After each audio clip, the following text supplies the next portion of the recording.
मुद्दे पे बात करना चाहती हूं जिसकी बात करते करते कभी कभी रूह कांप जाती है, कभी कभी गला रूंध जाता है।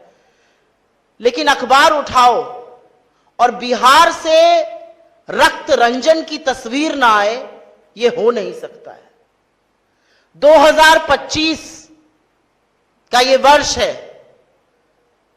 आजादी के 7 दशकों से ज्यादा बीत चुके हैं और आज भी दिन दहाड़े हत्याओं का सिलसिला बिहार में जारी है।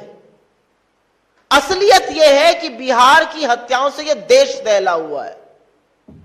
और बिहार में न सिर्फ कारोबारियों की, जिस पर अभी मैं विस्तृत चर्चा करूंगी, लेकिन जो महिलाओं के साथ हो रहा है। मैं बोल नहीं सकती हूं कि जब मैंने मुजफ्फरपुर की उस खबर का पढ़ा जहां पर 20 चाकू एक बेटी को मारे गए और वो 8 घंटे तक अस्पताल के बाहर पटना में इंतजार करती रही इलाज का और उसने दम तोड़ दिया, क्या बीती होगी इस देश की आधी आबादी पर। क्या यह देश महिलाओं का नहीं है? क्या यह देश आपकी बेटियों का, आपकी बहनों का, आपके घर की महिलाओं का नहीं है? क्या यह प्रदेश सिर्फ और सिर्फ गुंडा राज में आगे रहेगा?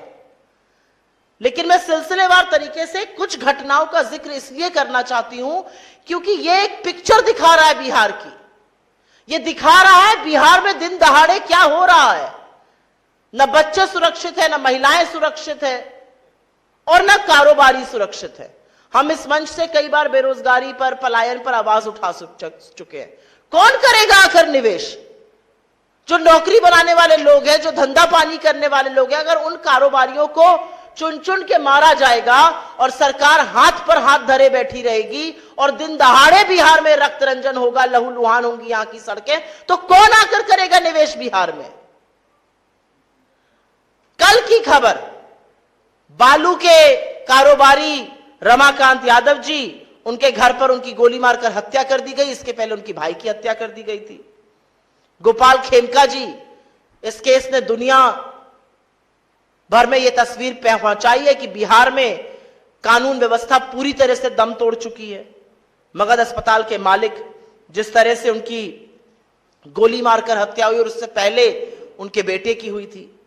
अंजनी सिंह जी, पटना के जमीनी कारोबारी, उनकी जिस तरह से रात में बदमाशों ने गोली मार के हत्या कर दी और हाईटेक हथियार लेकर अपराधी चल रहे हैं। कोई चेक करने वाला नहीं है बिहार में। कहां से आ रहे हैं अपराध? कौन सप्लाई कर रहा है? बिहार के हर व्यक्ति को लाइन में लगा दिया है। अपना प्रमाण पत्र दिखाओ, अपनी पहचान दिखाओ, अपनी नागरिकता सिद्ध करो। लेकिन अपराधी बेधड़क है, अपराधी बेखौफ है। अपराधियों के पास हथियार कहां से आ रहे हैं यह पता ही नहीं है। रजी अहमद उर्फ नन्नू मियां, मालेगांव के रहने वाले जमीन कारोबारी, उनकी हत्या। विनय गुप्ता जी, किराना व्यवसायी, नवगछिया बाजार में उनकी गोली मारकर हत्या। रमेश चंद्रा जी, मार्च में मुजफ्फरपुर में मिट्टी के कारोबारी, उनकी गोली मारकर हत्या कर दी गई। संजय अग्रवाल जी, नामी ज्वेलर थे, उनकी दर्दनाक मौत हुई क्योंकि गोलियों से उनको भून दिया गया था। सुरभि, जो एशिया अस्पताल की संचालिका थी, उनके चेंबर में घुसकर उनको गोली मारी गई।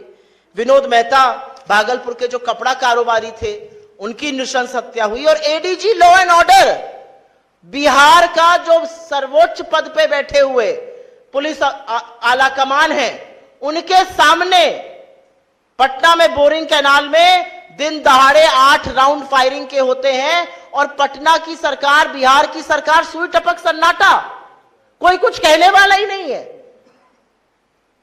इस तरह से अपराध है, इस तरह से रक्त रंजन है, इस तरह से लहू बहाया जा रहा है, कोई कहने वाला नहीं है।